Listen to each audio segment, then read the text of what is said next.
In this video, we will discuss the purpose of the literature review in presenting a research project. First, what is the literature? The literature can be understood as the collection of academic and peer-reviewed writing on any given subject. A literature review, therefore, is an articulate summary of the most important and salient aspects of that literature for your field, and the most pertinent or relevant to your research project. However, a lit review can be an arduous and frustrating process because it involves many hours reading and researching. So, in the first instance, it's important to understand why we include this process in our research. The following 6 points are articulated by Diana Ridley in her book The Literature Review, a step-by-step guide for students. Number 1. The lit review provides a historical background for your research. This is critical for two reasons. First, you need to know what has been written about your research so that you can present something new and significant to the field in which you are studying. When you come to write about your research significance, you can be confident that you are contributing, even in a small way, to the existing understanding of the field. The second reason that providing the historical background for your research is critical is because it demonstrates to your reader or examiner that you know how to read theoretical concepts and translate them into your own words, and that you understand your field. Number 2. It gives an overview of the current context in which your research is situated by referring to contemporary debates, issues, and questions in the field. This is important because your field of research is constantly updated and expanded upon through new and exciting work.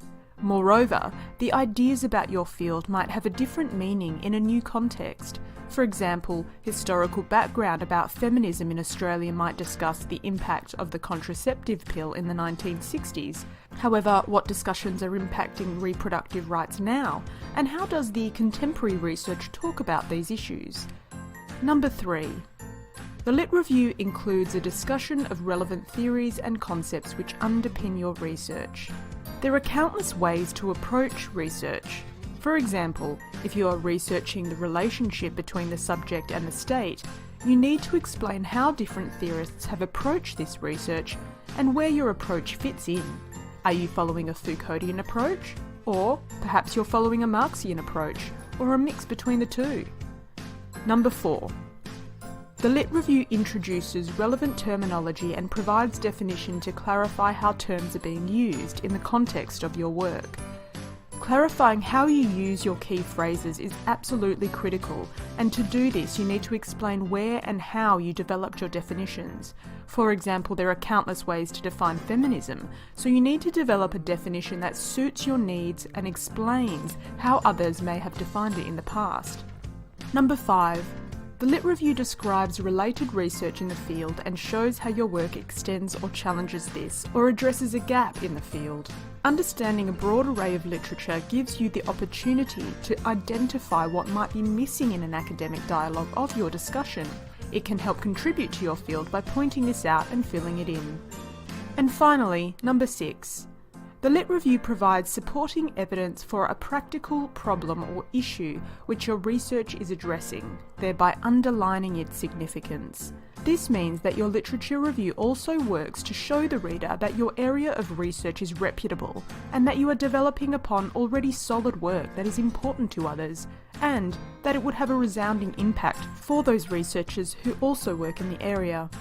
Understanding why literature reviews are important will help you write your review, because now you know what readers and examiners are looking for and why they are looking for it.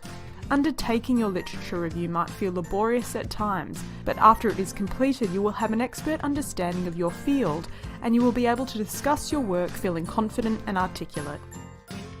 Thank you for watching.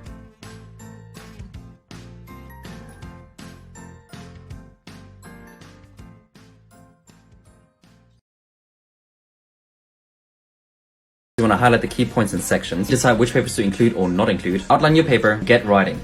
Create a list of keywords and phrases for your topic. For example, teenagers and parents, and communication, or teenagers or adolescents communication, and/or are known as Boolean operators, and narrows your search because you must have all of the keywords or makes it broader because it can include any of the keywords. Search for your keywords or phrases on scholarly databases such as Google Scholar, PubMed or Science Direct.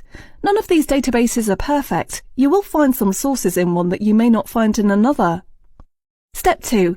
Evaluate and select sources. Scan through the results, say the first 100 results, and tick or star the ones that seem relevant based on their title. All of these databases allow you to save the relevant articles. Then you need to log all of these results somewhere.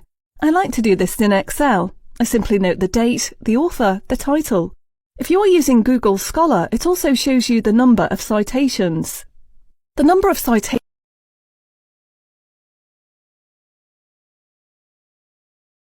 Need some tips for writing that lit review? Number 1, you're not writing a book report, so stop summarizing and start analyzing, looking for the patterns and trends that set your study up and inform your study. Number 2, remember that you've got to identify the holes or gaps in the literature that your work is going to fill. Only your work can do it. Number 3, use APA headings, especially to guide the reader through so that they get what you're doing. You're really just leading up to your work, your methodology, your findings. So kill that lit review off. You've got this. You're already a good enough writer. All you need is a little motivation and a little bit of organization. In a lit review, you need to talk about the limitations of past research and suggest areas for future research. This is how you do it. First sentence specifies the limitation. Next few sentences explains the impact of that limitation, suggests areas for future research. Final sentence states the possible contribution. Screenshot this. And don't forget that I'm currently in my first year of my PhD, so part of my first task is writing a literature review of the field that my PhD will be in. And so one of my best tips for literature reviews and writing them is actually reading review papers. So for me, this has been saving me because review papers kind of summarize the field, it introduces you to the field, and then gives you like key papers in that field giving you like a starting point for your literature review. So I hope that helps.